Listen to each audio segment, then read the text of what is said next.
जय हिंद दोस्तों, आज के इस वीडियो में बात करेंगे एसएससी कांस्टेबल जीडी के डॉक्यूमेंट वेरिफिकेशन के बारे में। देखिए दोस्तों, आप सभी को पता है एसएससी कांस्टेबल जीडी का डॉक्यूमेंट वेरिफिकेशन फिजिकल टेस्ट के बाद आपका होता है। जब आपका मेडिकल होता है तो मेडिकल के साथ ही आपका डॉक्यूमेंट वेरिफिकेशन किया जाता है।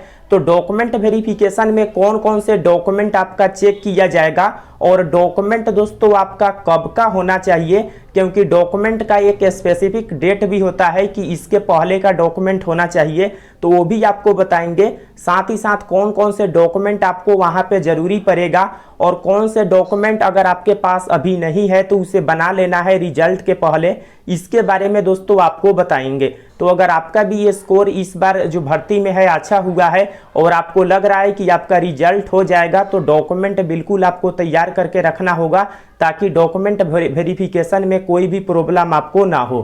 तो चलिए दोस्तों, वीडियो को शुरू करते हैं। लेकिन अभी तक आपने चैनल को सब्सक्राइब नहीं किए हैं तो चैनल को सब्सक्राइब कर लीजिएगा एसएससी कांस्टेबल जीडी भर्ती रिलेटेड सभी अपडेट के लिए।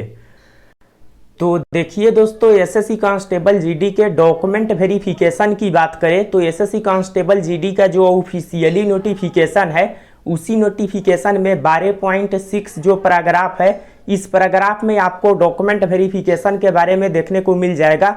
देखिए दोस्तों, मेडिकल एग्जाम के साथ ही आपका डॉक्यूमेंट वेरिफिकेशन होता है और यहाँ पर देखेंगे क्या बताया गया है। Candidate will be shortlisted for detailed medical examination from the pool of candidate who qualify PT PHT. आप सभी को पता है पीटी पीएचटी के बाद आपका मेडिकल टेस्ट होगा और at the time of DME यानी कि detailed medical examination following document will be verified. तो डॉक्यूमेंट जो वेरिफिकेशन आपका जो प्रोसेस है ये मेडिकल के समय आपका कंडक्ट कराया जाता है। तो कौन कौन से डॉक्यूमेंट चाहिए और सबसे ज़्यादा इंपॉर्टेंट है कास्ट सर्टिफिकेट। कास्ट सर्टिफिकेट का कौन सा फॉर्मेट आपको लेकर जाना है वो आपको बताएंगे। कास्ट सर्टिफिकेट का कौन से फॉर्मेट में आपको बनाना है इसके बारे में आपको स्पेशल बताएंगे। तो कास्ट सर्टिफिकेट के बारे में काफ़ी स्टूडेंट को डाउट होता है, तो आपको कास्ट सर्टिफिकेट का फॉर्मेट भी इस वीडियो में बताएंगे और आपको कैसे बनाना है वो भी आपको बताएंगे। तो देखिए दोस्तों, सबसे पहले यहाँ पर देखेंगे फर्स्ट नंबर में आप देखेंगे यहाँ पे बताया गया है मैट्रिकुलेशन का, यानी कि जो 10th क्लास का मार्कशीट और सर्टिफिकेट है ये तो आपके पास होना ही चाहिए, क्योंकि आपको पता है कि 10th लेवल का ये भर्ती है। और एज का जो वेरिफिकेशन है, एज, नाम और एजुकेशनल क्वालिफिकेशन, ये 10th के सर्टिफिकेट से आपका वेरीफाई किया जाता है। तो 10th क्लास का मार्कशीट और जो आपका सर्टिफिकेट है ये तो आपके पास बिल्कुल जो ओरिजिनल होता है वो आपके पास होना चाहिए। तो ओरिजिनल सर्टिफिकेट और मार्कशीट होना चाहिए, ये जरूरी है। इसके बाद दोस्तों यहाँ पे सेकेंड नंबर डॉक्यूमेंट की बात करें तो डोमिसाइल सर्टिफिकेट। देखिए दोस्तों, डोमिसाइल सर्टिफिकेट या परमानेंट रेसिडेंट सर्टिफिकेट, इसका हिंदी में मतलब होता है निवास प्रमाण पत्र। निवास प्रमाण पत्र आप सभी के पास होगा डोमिसाइल सर्टिफिकेट। तो डोमिसाइल सर्टिफिकेट अगर आपके पास नहीं है तो इसे आप सभी बना लेंगे। अगर ज़्यादा पुराना होगा, जैसे कि आप सभी मान कर चलिए कि आपका मेडिकल जो टेस्ट है ये दोस्तों जुलाई मंथ में किसी भी हाल में आपका कंडक्ट होगा ही, तो आप सभी 1 साल पुराना जो है रहेगा तो चल जाएगा, उससे ज़्यादा पुराना है तो नहीं चलेगा।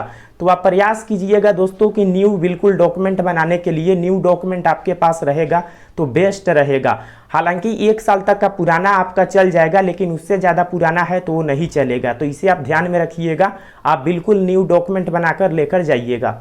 तो डोमिसाइल सर्टिफिकेट आपको बना लेना है, निवास प्रमाण पत्र जिसे बोलते हैं, कहाँ के निवासी है उसके लिए। इसके बाद दोस्तों वैलिड एनसीसी सर्टिफिकेट। देखिए दोस्तों, एनसीसी सर्टिफिकेट वैसे कैंडिडेट के लिए ज़रूरी है जो फॉर्म अप्लाई करते समय एनसीसी जो ऑप्शन है उसमें यस क्लिक किए थे। आप सभी को पता है कि एनसीसी जो है कुछ कैंडिडेट किए रहते हैं, तो अगर आप एनसीसी किए हैं तो वो जो है आपको लेकर जाना होगा। अगर आप नहीं किए हैं तो कोई इसका ज़रूरी नहीं है। इसके बाद दोस्तों यहाँ पर देखेंगे certificate from serving defence personnel. तो ये डिफेंस पर्सनल के लिए है, आप लोगों के लिए नहीं है। इसके अलावा दोस्तों नेक्स्ट जो है एक सर्विसमैन के लिए है, तो ये भी आप लोगों के लिए नहीं है।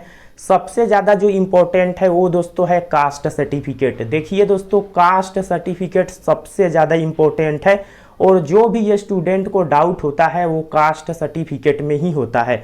तो कास्ट सर्टिफिकेट का स्पेशल जो फॉर्मेट है, यानी कि कास्ट सर्टिफिकेट तो आप सभी को पता है कि आप जिस स्टेट में होंगे उस स्टेट में आजकल ऑनलाइन माध्यम से बनता है।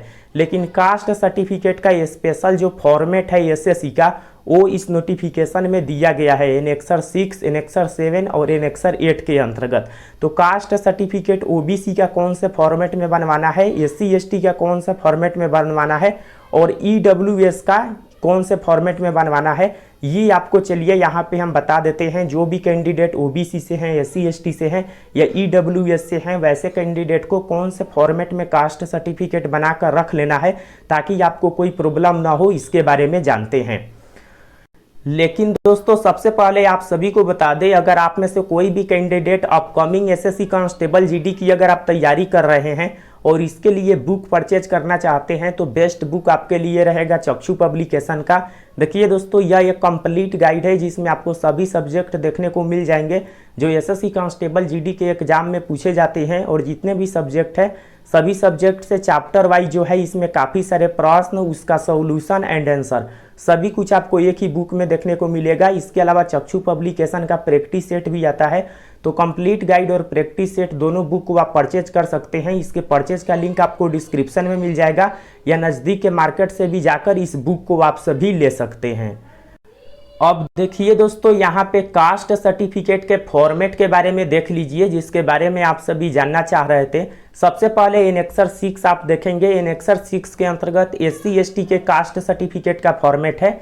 इसी तरह दोस्तों देखेंगे जो नेक्स्ट आपका यहाँ पे एनेक्सर है, एनेक्सर 7, इसमें सबसे ज़्यादा इम्पोर्टेंट ओबीसी जो कैंडिडेट है, ओबीसी का सबसे ज़्यादा जो है छात्र होते हैं, तो ओबीसी का यहाँ पे जो है फॉर्मेट आपको देखने को मिलेगा।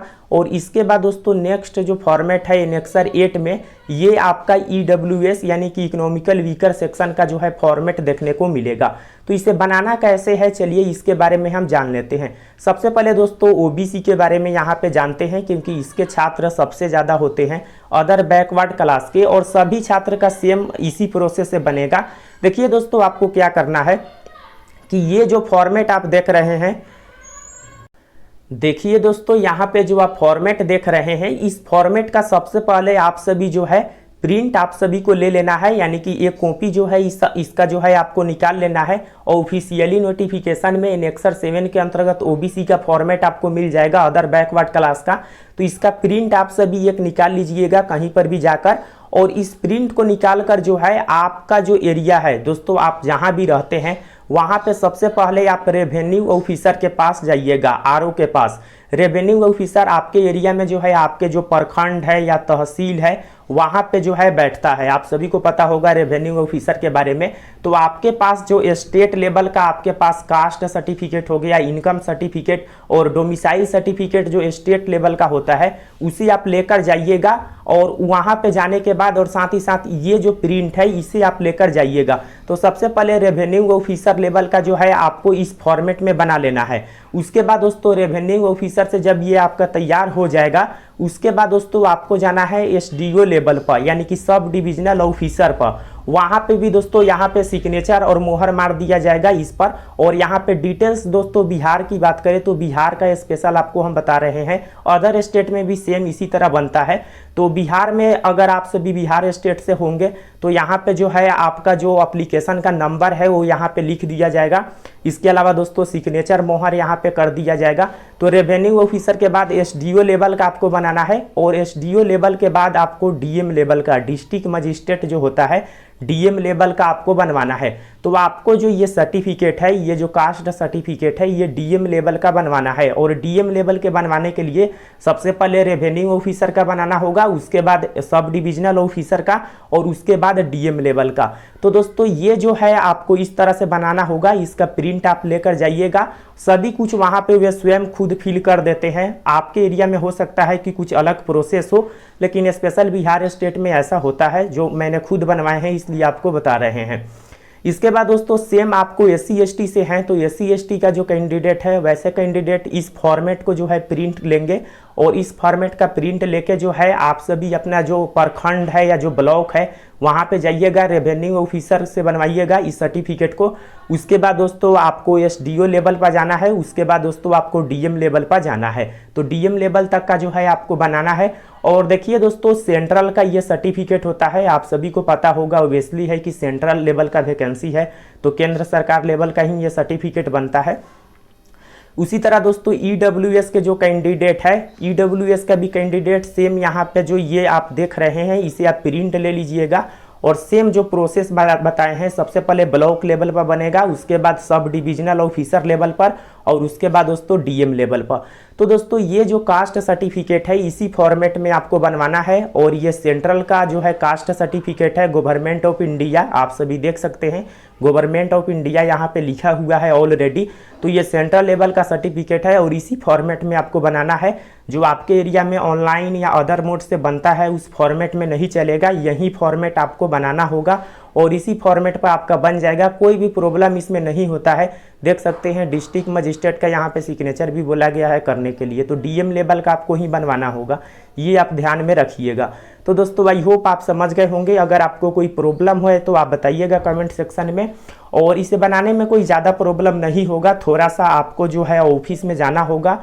हो सकता है कि आपके एरिया में अगर जो ये ऑफिसर्स होते हैं अच्छे लेवल के होंगे तो जल्द बन जाएगा, नहीं तो थोड़ा सा समय इसमें लग जाता है।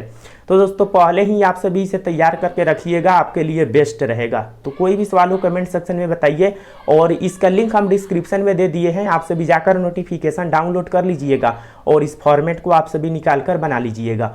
तो फिर मिलते हैं नेक्स्ट वीडियो में, तब तक के लिए जय हिंद, वंदे मातरम।